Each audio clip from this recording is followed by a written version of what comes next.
Hey guys, today I'm going to show you how do you determine which B&W Tow Stow hitch to order to put on your truck, and how do you determine the drop hitch height. It's very important.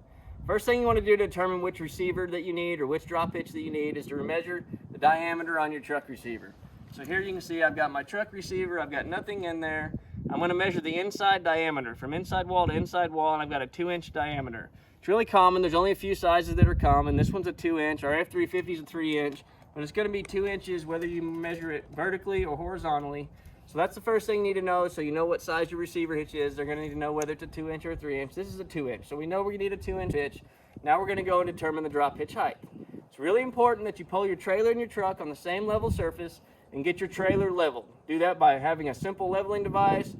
Raise or lower the trailer until the bubble is level in the leveler, and now you know that you've got an accurate measurement.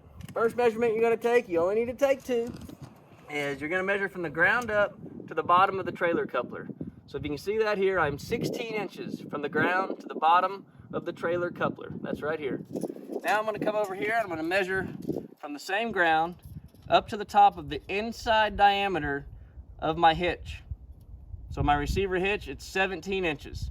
So the difference of 17 and 16 inches is 1 inch. So this truck and this trailer match up pretty good, but I need a 1-inch drop for that trailer to be completely level, completely smooth.